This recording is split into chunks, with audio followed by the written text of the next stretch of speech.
Assalamualaikum warahmatullahi wabarakatuh. Salam guru penggerak. Saya Muhammad Sofyan Taati SPDGR, calon guru penggerak angkatan 9 dari Kabupaten Muna Barat.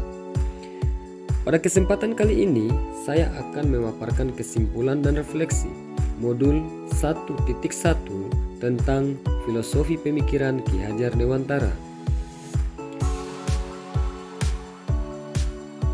Menurut Ki Hajar Dewantara, pendidikan tidaklah sama dengan pengajaran. Pengajaran adalah bagian dari pendidikan. Pengajaran merupakan proses pendidikan dalam memberi ilmu secara lahir dan batin.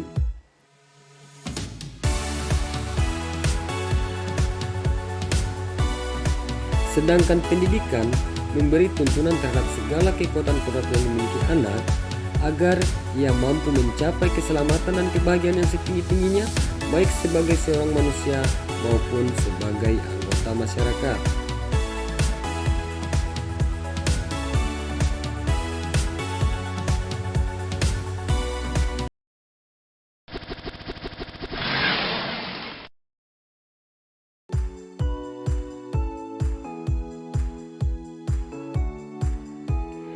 Sebelum mempelajari modul 1.1 tentang pemikiran Ki Hajar Dewantara, pembelajaran yang saya lakukan tak lebih dari sekedar transfer materi saja. Saya terkadang menganggap murid hanya sebagai objek belajar, sehingga saya lebih mendominasi pembelajaran atau teacher center. Saya terkesan hanya mengejar KKM, sehingga hanya mengutamakan pencapaian aspek kognitif murid. Selain itu, selama proses belajar mengajar juga saya tidak mempedulikan apakah murid sudah benar-benar paham terhadap materi atau belum, sehingga banyak murid yang tidak tuntas saat saya melakukan evaluasi.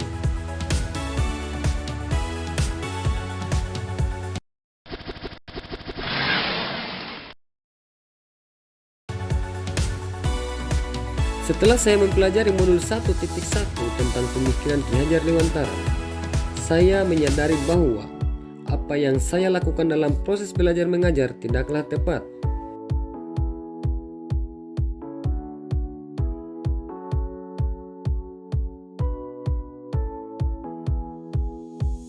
Seharusnya saya menjadikan murid sebagai subjek pembelajaran, bukan sebagai objek pembelajaran.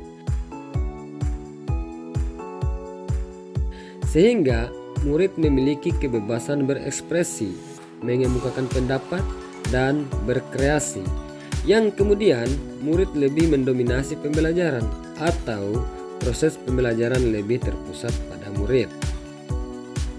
Selain itu, saya harus melakukan proses pembelajaran secara menyeluruh, bukan hanya aspek kognitif saja, namun juga afektif, psikomotor, spiritual, sosial, dan budaya. Dalam proses menuntun, guru pun harus sabar, ikhlas, dan penuh ketulusan hati agar terwujud pembelajaran yang baik dan menyenangkan. Selain itu, saya harus memahami karakteristik murid, karena setiap anak dilahirkan dengan kelebihan dan kekurangan masing-masing, sehingga saya bisa menuntun mereka belajar sesuai dengan kodratnya.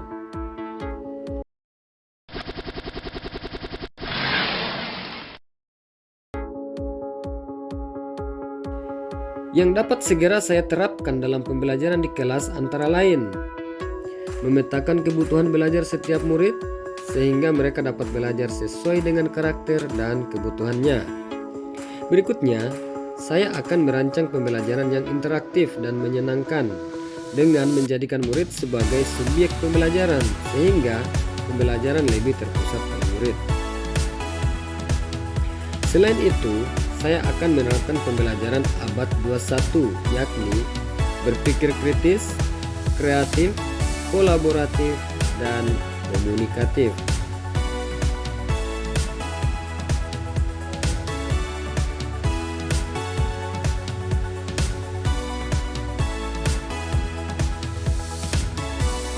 Dengan konsep pembelajaran yang memerdekakan, pembelajaran tidak lagi menuntut, tetapi seyogianya adalah menuntun. Karena tugas guru adalah ingarso sung tulada, ing madia mangun karsa, dan tuturi handayani. Semoga video ini dapat menginspirasi Bapak Ibu pejuang pendidikan untuk berkarya demi kemajuan pendidikan. Akhir kata, jadilah guru yang berwawasan luas tetapi tetap rendah hati agar dapat diidolakan oleh setiap murid. Salam guru penggerak. Wassalamualaikum warahmatullahi wabarakatuh.